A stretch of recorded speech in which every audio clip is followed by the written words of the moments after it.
이번에 추석은 또 보름달이 눈으로 볼 수 있을 만큼 아주 환하게 떴습니다. 보름달 보셨습니까, 여러분? 네, 소원도 좀 비셨습니까? 네. 옛날에는 이게 보름달을 보고 이렇게 소원을 또 빌었다라고 하죠. 그래서 뭐 더도 말고 덜도 말고 한가위만 같아라. 네, 그러면서 이제 추석을 이제 가족들과 보냈습니다. 요즘에는 사실 그렇게 하지 못하는 가정들도 또 많이 있지만 추석은 참 우리에게 우리나라 이제 계절의 명절 중에서 굉장히 으뜸으로 치는 그 명절이라고 알려져 있습니다. 추석이라고 하는 이 단어를 좀 사전을 찾아보니까 가을 저녁이라는 뜻으로 되어 있고 특별히 가을의 달빛이 가장 좋은 밤이 또한 추석이라고 합니다.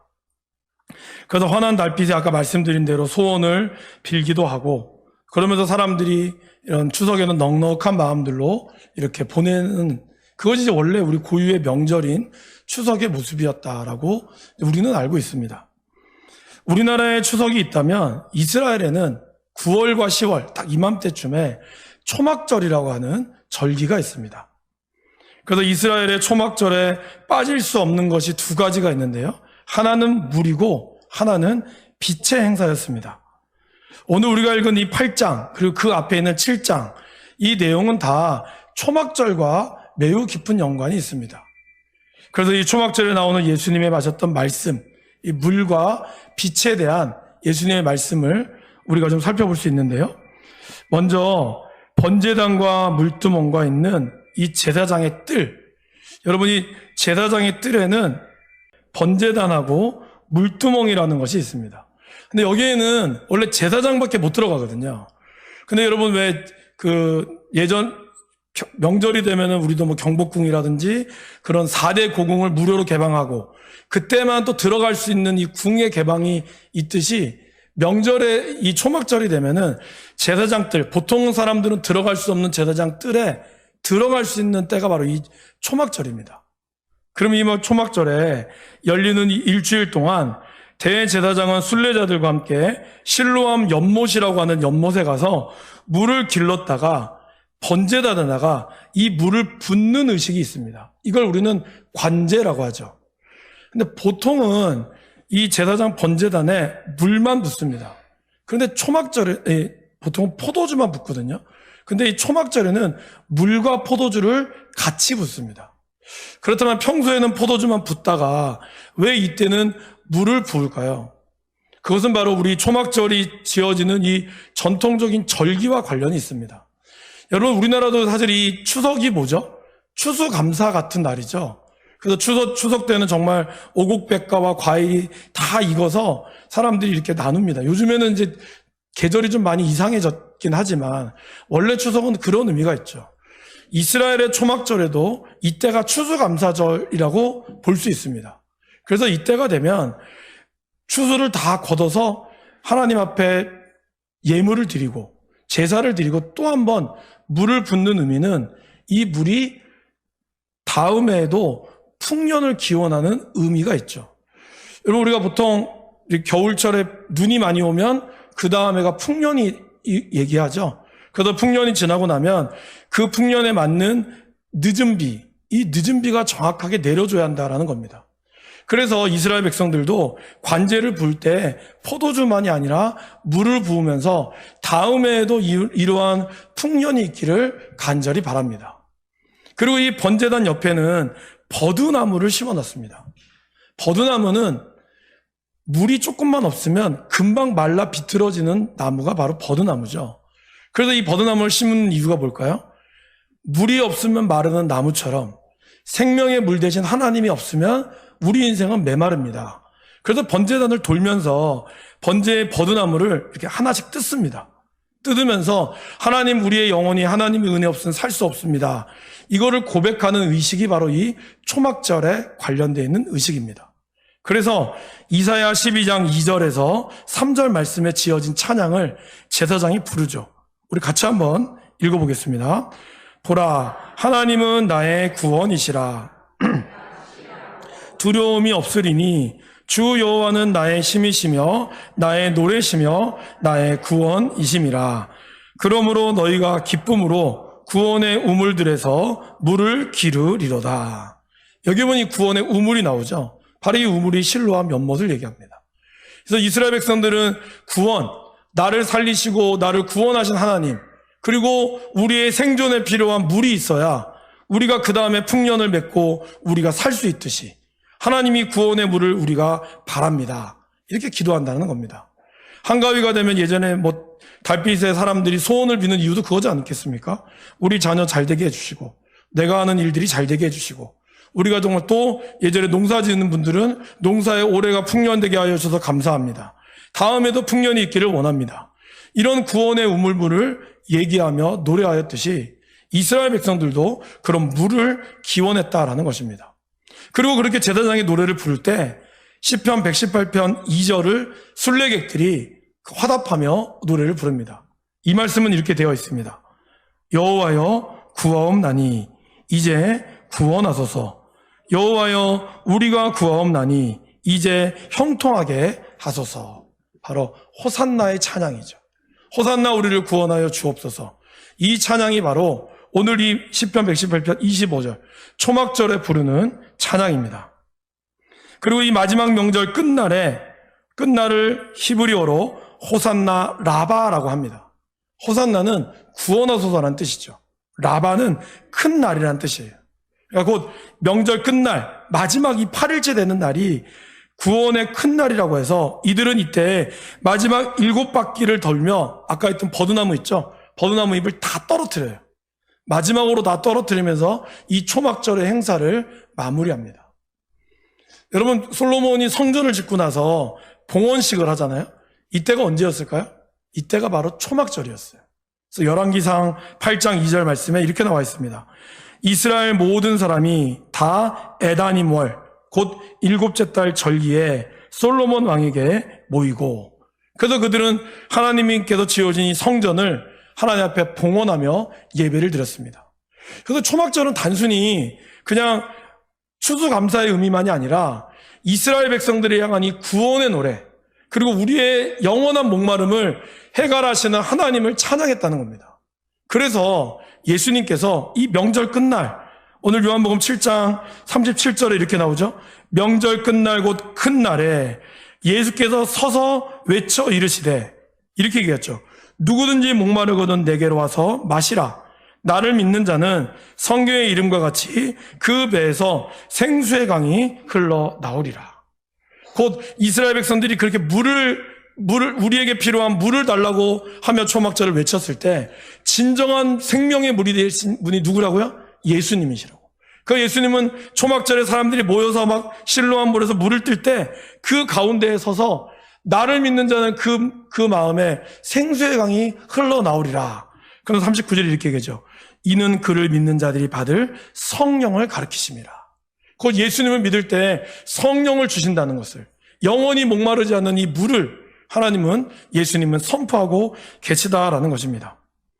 바로 로마의 압제에 시달려 있는 이들이 메시아 왕국에 대한 그림자, 이스라엘의 소망, 그것이 바로 이 초막절에 담겨져 있었다라는 것입니다. 우리가 이제 이번 한 주간 읽게 되는 이 요한복음은 우리의 구원자 되시는 예수님께서 예수님 대신 하나님 대신 예수님을 전하는 말씀이 바로 요한복음이죠. 여러분, 이제 복음서가 총 4개지 않습니까? 여러분들 이번 주 3주, 한 3, 4주에 걸쳐서 읽으신 마태복음, 마가복음, 누가복음. 이 3개의 복음을 우리는 공관복음서라고 해요. 관점이 같다. 그래서 공관복음서라고 하죠. 아마 읽으실 때 좀 비슷한 내용이 좀 많이 있네 하시는 분들이 계셨을 겁니다. 근데 요한복음은 같은 복음서지만 좀 달라요. 똑같은 게 20%밖에 없습니다. 나머지 80%는 좀 다른 내용을 담고 있습니다. 바로 하나님의 아들이시면서 동시에 하나님이신 예수님을 담고 있는 거죠. 그래서 그 복음서에는 특별히 7개의 예수님이 나는 누구다라는 것을 헬라어로는 에고 에이미, 나는 뭐뭐시다라는 말씀이 있는데요. 저 7가지 말씀이 저렇습니다. 우리 7가지 말씀을 함께 같이 한번 읽어보실까요? 나는 생명의 떡이다. 나는 양의 문이다. 나는 선한 목자다. 나는 부활이요 생명이다. 나는 길이요 진리요 생명이다. 나는 참 포도나무다. 이 7가지의 예수님의 자기 이해, 예수님의 자기 계시가 요한복음에 나타납니다. 이렇게 확실하게 예수님이 자기를 누구라고 밝히시는데 오늘은 바로 이 두 번째, 나는 세상의 빛이다라는 말씀이 나옵니다. 자, 여러분, 제가 아까 말씀드렸죠. 초막절에는 물에 대한 말씀이 나오고 또 하나가 더 있다 그랬죠. 빛에 대한 말씀이 나옵니다. 초막절은 이스라엘의 어떤 추수 감사의 의미도 담고 있긴 하지만 또 다른 의미가 뭐냐 하면 이스라엘이 출애굽해서 광야에서 생활하는 것을 담고 있죠. 여러분, 그때 이스라엘을 하나님께서 이 광야의 40년의 생활 동안 하나님이 이스라엘에게 변함없이 주셨던 것이 몇 가지가 있는데 그 중에 대표적인 게 뭘까요? 낮에는 구름 기둥, 밤에는 불 기둥이죠. 그리고 또 뭘 주셨죠? 만나와 메추라기를 주셨습니다.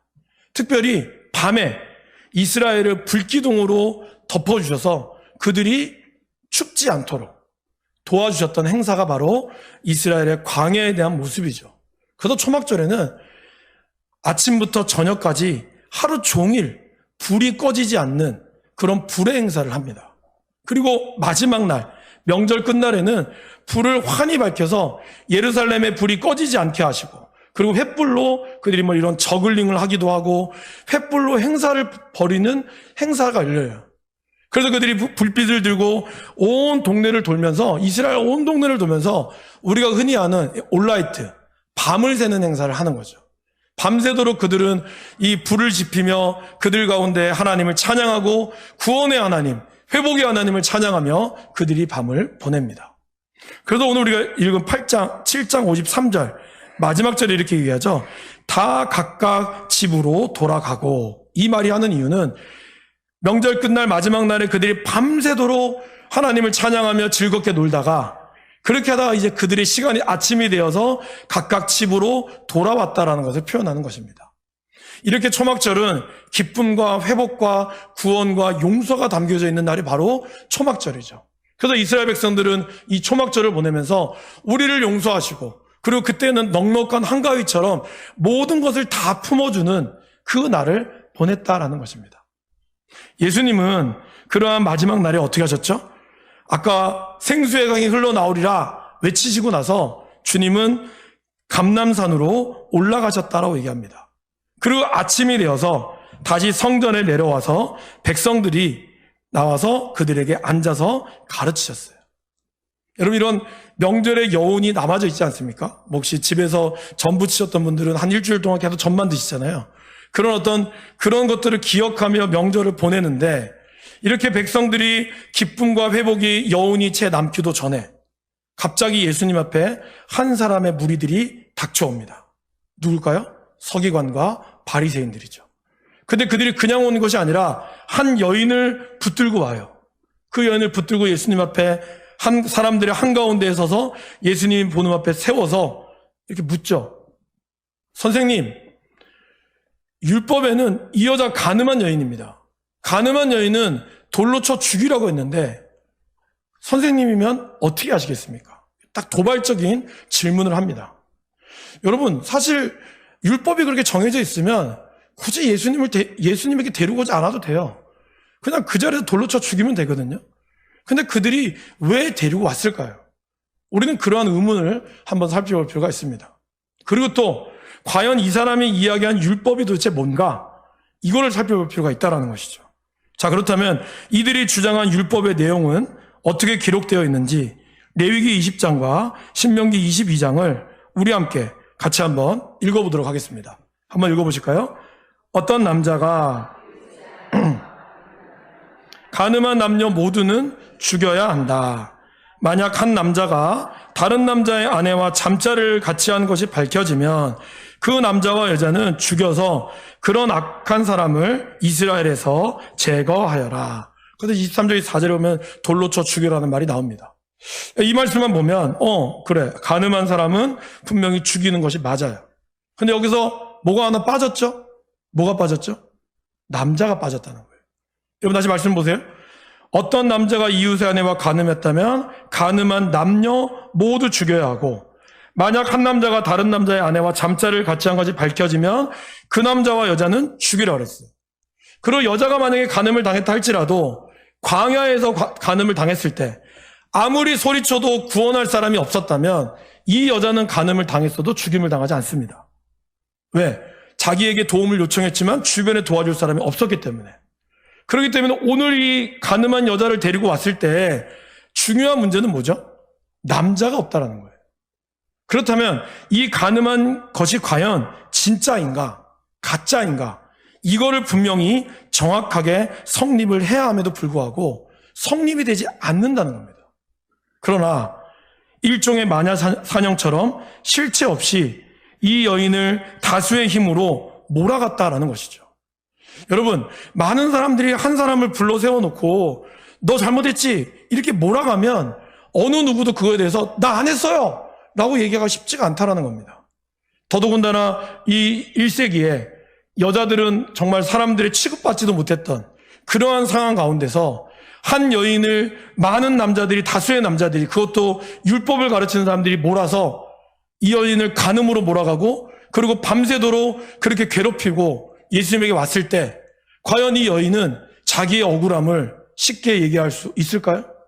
쉽지 않다라는 상황이라는 겁니다. 그런데 사람들 흥분해서 간음했다는 그 말만 듣고 웅성웅성대면서 이 여인을 죽이려고 했다라는 것입니다. 그런데 이것이 언제 일어났다고요? 바로 초막절 다음 날에 일어났다라는 겁니다. 제가 말씀드렸듯이 초막절은 회복이고 축제의 날이었습니다. 그런데 이러한 날에 자신의 인생이 수치와 모욕으로 끝날 수 있는 한 여인의 위기를 맞이하게 되었다라는 겁니다. 서기관과 바리새인은 율법을 들어서 예수님께 물었어요. 근데 여러분, 율법을 우리에게 주신 목적이 뭘까요? 하나님이 저와 여러분들에게 십계명을 주고 율법을 주는 가장 중요한 목적이 뭘까요? 율법이 있으니까 돌을 던지라고 율법을 준 것이 아니라는 겁니다. 율법을 우리에게 주신 목적은 이 율법대로 하나님이 주셨을 때 이 율법대로 살 수 없는 우리의 연약함, 어찌할꼬 그렇게 외치며 내 힘으로는 도저히 지킬 수 없기에 그러기에 나의 죄를 깨닫고 오히려 하나님의 은혜가 필요합니다라고 우리가 율법을 통해 깨닫기 위해서 하나님의 율법을 줬다라는 것입니다. 우리가 교통법규를 지키고 저와 여러분들이 법을 만드신 이유가 뭘까요? 우리가 왜 헌법이라는 것을 얘기하고 이 법을 지켜야 될까요? 법이 여러분을 속박하기 위해서 지었을까요? 천만의 말씀입니다.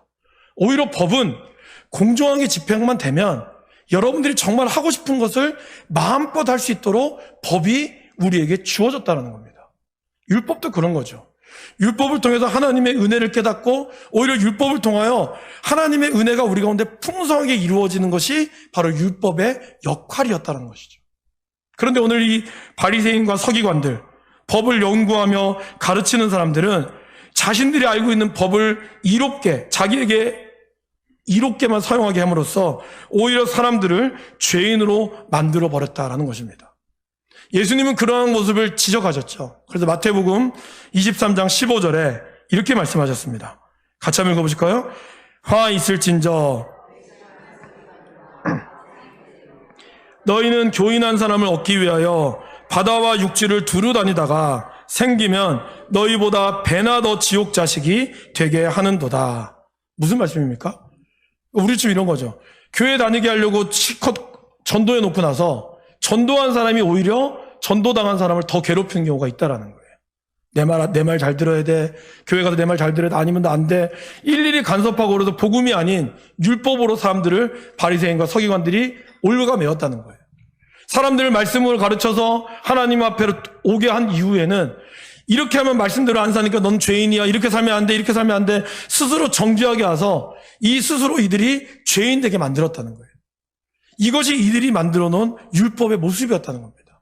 예수님은 이것을 지적하고 있었죠. 그리고 오늘 요한복음 8장에 이들의 진짜 의도를 요한복음 8장을 얘기합니다. 8장 6절에 이렇게 얘기하죠. 고발할 조건을 얻고자 하여 예수를 시험함이로라. 그러니까 정말 이 여인이 간음한 여인인지 아닌지, 간음한 여인에게 어떻게 해야 되는지 이거를 물어온 것이 아니라 어떻게 하든지 예수님과 이 여자를 돌질해가지고 죽이려고 고발할 조건을 얻고자 하자 예수를 시험했다라는 것입니다. 그러기에 이들은 가장 복되고 귀한 날에 오직 예수님을 고발하고 죽이기 위해 혈안이 되어서 이 여인을 밤새도록 붙잡아 놓았다라는 것입니다. 자, 그럼 여러분, 이때 예수님은 뭘 하셨죠? 예수님은 아무런 말씀도 하지 않으셨어요. 그리고 몸을 굽히사 손가락으로 땅에 뭘 쓰셨어요. 이게 뭘 썼을까? 학자들마다 의견이 분분합니다. 다니엘 7장 10절 말씀을 썼다는 분도 있고, 또 교만한 자는 저주를 받을지어다 이런 하나님의 잠언의 말씀을 썼다고 하는 분도 있고, 어쨌든 정확하진 않습니다. 그러나 중요한 것은 예수님이 침묵하시고 손가락으로 땅에 글씨를 쓰셨을 때 순간적으로 이 여자를 죽여야 된다, 많은 사람들이 웅성했던 사람들의 목소리가 한순간에 끊어져 버렸어요. 한풀 꺾였죠. 그리고 잠시 후에 예수님은 딱 한마디 하시죠. 뭐라 그러죠? 너희 중에 죄 없는 자가 먼저 돌로 치라. 그 말에 갑자기 한순간, 그리고 예수님 또 아무런 말도 없이 몸을 굽혀 손가락으로 땅에 쓰셨습니다. 어떠한 말도 하지 않으셨어요. 근데 그때부터 사람들이 그 말씀을 듣고 양심의 가책을 느끼기 시작했습니다. 그리고 어른으로부터 시작하여 젊은이까지 다 하나씩 남고 결국 최후에는 예수님과 그 여인만 남게 되었습니다. 요한복음은 사람들이 그냥 나갔다라고 표현하지 않고요, 어른으로부터 시작하여 라는 표현을 씁니다. 왜 이걸 썼을까요? 이거에 대해서 어떤 책을 보니까, 여러분이 초막절이 되면 아까 제사장들이 노래 부르고 할 때 교회, 이스라엘의 어른들, 이제 원로급 되시겠죠? 리더자급 되는 어른들이 그렇게 외친다고 합니다. 오늘은 회복의 날입니다. 오늘은 용서의 날입니다. 모든 것을 다 용서하고 모든 것을 구원 주신 하나님의 은혜를 찬양합시다. 이렇게 그분들이 외치면 뒤에 있는 우리 아이들부터 이제 젊은이들이 아멘 하면서 이렇게 후창하는, 그러면서 그걸 일주일 내내 밤새도록 그들은 그렇게 보냈다라는 거예요. 근데 여러분 생각해 보세요. 그렇게 불렀던 어른들이 지금은 뭐라고 있어요? 한 여인의 정확하지도 않은 죄를 갖고 사람을 죽이려고 정죄의 자리로 섰다는 거예요. 일주일 내내 용서와 구원을 외쳤던 이들이 갑자기 하루아침에 죄를 논하고 다른 사람을 죽이려고 논하고자 하니 얼마나 민망하겠습니까? 여러분 그렇지 않겠어요? 여러분들께서 누구 앞에서 사랑해야 돼 해놓고 나서 돌아서서는 누군가를 죽이려고 해요. 근데 그거를 누군가 보고 아니 어제 사랑한다고 얘기했잖아요 하면 얼마나 민망하겠습니까? 그래서 그 말을 외쳤던 어른들로부터 시작해서 모든 사람들, 그 초막절을 참석했던 모든 사람들이 그렇게 물러가고 말았다라는 것입니다. 초막절은 구원의 의미가 담겨져 있다고 말씀을 드렸습니다. 단순히 그냥 추수의 감사의 의미가 아니라 영적으로 충만해지는 절기예요. 이때 은혜를 이끌어야 될 이 서기관과 바리새인들, 그리고 그들의 은혜를 받아서 살아가는 어른부터 시작하여 젊은이까지 일주일 내내 그렇게 찬양했음에도 불구하고 초막절이 끝나자마자 다시 구원의 은혜에는 전혀 관심이 없고 오직 한 여인의 일생과 죄 없으신 예수님을 죽이려 했다라는 것입니다. 그것도 정확한 실체도 없이 말입니다. 우리는 요즘에 이 가짜뉴스가 난무하는 것을 많이 봅니다. 전혀 검증되지 않은 그런 이야기들에 사람들이 열광하죠. 장례식장 이렇게 가다가 얘기 나누는데 어떤 분이 그러시더라고요. 이미자가 죽었다며? 이 유튜브에 나온 걸 보고 이분이 흥분하시고, 이미자 죽었다며? 아니다! 가짜다! 가짜뉴스다! 나훈아가 죽었단 말도 있고, 어쨌든 온갖 그런 가짜뉴스에 사람들이 열광합니다. 진짜처럼. 누가 이혼했다더라. 근데 그런 거에 사람 또 엄청 관심이 많아요. 자기 일에는 관심도 없으면서. 근데 그런 뉴스들이 문제는 뭘까요, 여러분? 그렇게 우리가 스쳐 지나가고 말면 끝날 얘기지만 그거의 당사자는 2배, 3배의 상처를 받게 된다는 겁니다. 여러분, 이제 모든 사람들이 다 나갔어요. 그죠? 그리고 예수님과 여인만 남았습니다. 자, 그러면 여인은 이제 자기를 죽이려고 하는 사람들 사라졌으니까 여인은 이제 그냥 회복이 됐을까요? 여러분 어떠셨을 것 같아요? 밤새도록 이 여인을 간음죄로 몰아서 그렇게 해서 밤새도록 신문하고 괴롭히고 위협했다가 그리고 아침에 피곤이 정말 만신창이가 된 여인을 데리고 와서, 그리고 죄 없는 자 돌로 쳐라. 아무도 이거에 책임지지 않고 다 도망가 버렸어요. 그러면 남겨져 있는 여인은 그냥 끝나는 걸까요? 오늘 우리 시대가 이것을 바라보고 있다라는 것입니다. 너무나 쉽게 유수에 열광하고, 그리고 아니면 말고에 열광하면서 남겨져 있는 이 여인의 비참함은 아무도 보지 못한다는 겁니다. 나만 그냥 끝나면은 다 끝나는 건가요? 나만 없으면 이것은 다 끝나는 건가요? 남겨져 있는 이 여인의 슬픔은 어떨까요? 아무도 남겨져 있지 않은 이 상황 가운데 예수님은 글을 쓰다가 일어나서 봅니다. 아무도 없잖아요.